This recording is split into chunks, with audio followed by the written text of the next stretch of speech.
American president Donald ട്രംപുമായുള്ള case ഒത്തുതീർപ്പാക്കാൻ Meta. 2021 Capitol കലാപത്തിന് പിന്നാലെ ട്രംപിന്റെ സോഷ്യൽ മീഡിയ അക്കൗണ്ടുകൾ സസ്പെൻഡ് ചെയ്ത കേസിലാണ് ഒത്തുതീർപ്പ്. ട്രംപിന് $25 മില്യൺ മെറ്റ നൽകാനൊരുങ്ങുന്നതായാണ് റിപ്പോർട്ടുകൾ. അതായത് ഇന്ത്യൻ രൂപ ഏകദേശം 200 കോടി. വാൾ സ്ട്രീറ്റ് ജേണലാണ് ട്രംപിന് മെറ്റ നഷ്ടപരിഹാരം നൽകുന്നുവെന്ന വാർത്ത ആദ്യം പുറത്തുവിട്ടത്.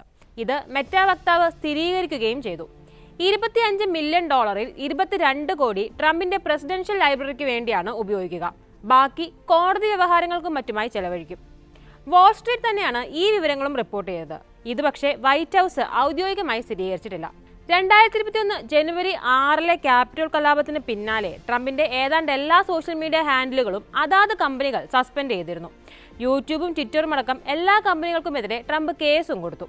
ഇതിൽ ട്വിറ്ററിനെതിരെയുള്ള കേസ് കോടതി തള്ളി. ഗൂഗിളിനെതിരെയുള്ള കേസ് 2023 അവസാനിപ്പിച്ചു. ക്യാപിറ്റോൾ കലാപം നടന്നതിന് തൊട്ടു പിന്നാലെ കാത്തിരുന്നത് പോലെയായിരുന്നു ഫേസ്ബുക്കിന്റെ നടപടി. ഫേസ്ബുക്ക് വഴി ട്രംപ് വ്യാജ വാർത്തകൾ പരത്തുന്നു എന്നതായിരുന്നു അക്കൗണ്ട് സസ്പെൻഡ് ചെയ്യാനുള്ള കാരണം.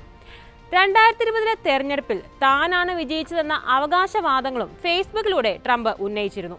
അന്ന് നിലവിലുണ്ടായിരുന്ന പോളിസികളിൽ ഭേദഗതി വരുത്തിയാണ് ട്രംപിന്റെ അക്കൗണ്ട് ഫേസ്ബുക്ക് സസ്പെൻഡ് ചെയ്തത്. അക്രമങ്ങളിലും സംഘർഷങ്ങളിലും ഒന്നും രാഷ്ട്രീയ നേതാക്കൾക്കായാലും വിട്ടുവീഴ്ച വേണ്ട എന്നായിരുന്നു അന്ന് ഫേസ്ബുക്ക് എടുത്ത തീരുമാനം.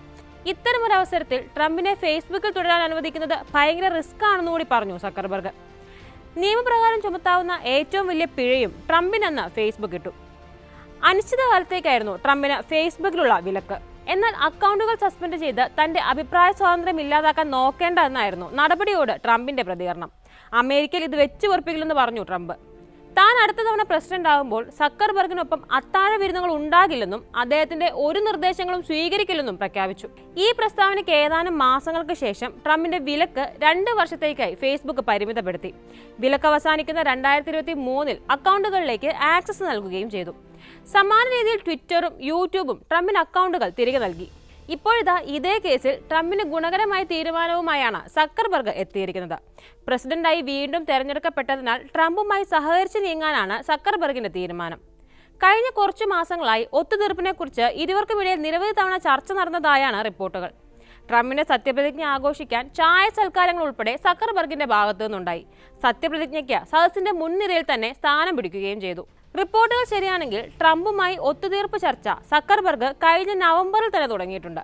ട്രംപിന്റെ ഫ്ലോറിഡയിലുള്ള മാർ-എ-ലാഗോ എസ്റ്റേറ്റിലാണ് ആദ്യമായി കൂടിക്കാഴ്ച നടന്നത്. സക്കർബർഗുമായുള്ള എന്ത് ഡീലിനും മുൻപും കോടതിയിലെ കേസ് ഒത്തുതീർപ്പാക്കണമെന്നായിരുന്നു ട്രംപ് മുന്നോട്ട് വെച്ച ആവശ്യം. ഇതിനുശേഷം ഒരു തവണ കൂടി സക്കർബർഗ് എസ്റ്റേറ്റ് സന്ദർശിച്ചു. തൊട്ടു പിന്നാലെ വളരെ നാടകീയമായി ഒരു പരസ്യ പ്രഖ്യാപനവും നടത്തി. രാഷ്ട്രീയപരമായ കണ്ടന്റുകൾ കൂടുതൽ ഉൾപ്പെടുത്താൻ ഫേസ്ബുക്ക് തീരുമാനിക്കുകയാണെന്നും ചില വിലക്കുകൾ നീക്കുകയാണെന്നുമായിരുന്നു ഇത്. ട്രംപിന്റെ വാക്കുകൾ ഓർമ്മയിലുള്ളതുകൊണ്ടാകണം സോഷ്യൽ മീഡിയയിൽ സെൻസർഷിപ്പിന്റെ അതിപ്രസരമാണെന്നും പഴയ നിലയിലേക്ക് തിരിച്ചു പോകണമെന്നും അന്ന് സക്കർബർഗ് പറഞ്ഞിരുന്നു. അതേസമയം മെറ്റ മാത്രമല്ല ട്രംപിനെതിരെയുള്ള നടപടി തിരിച്ചടിച്ച കമ്പനി. ട്രംപുമായുള്ള കേസിൽ $15 കോടി ഒത്തുതീർപ്പ് കരാറിലാണ് ABC ന്യൂസ് കഴിഞ്ഞ മാസം ഒപ്പിട്ടത്. ഒരു പീഡന കേസിൽ ട്രംപ് കുറ്റക്കാരനാണെന്ന് കണ്ടെത്തിയിട്ടുണ്ടെന്ന് അവതാരകൻ ഓൺ എയറിൽ പറഞ്ഞത് വിനയാവുകയും ട്രംപ് കേസ് കൊടുക്കുകയുമായിരുന്നു. തന്നെ മാധ്യമങ്ങൾ അനാവശ്യമായി വേട്ടയാടുന്നുവെന്ന് പണ്ടേ പരാതിയുണ്ട് ട്രംപിന്. CBS ന്യൂസ് ഉൾപ്പെടെ നിരവധി മാധ്യമങ്ങൾക്കെതിരെ ട്രംപ് കോടതിയിൽ കേസ് ഫയൽ ചെയ്തിട്ടുണ്ട്.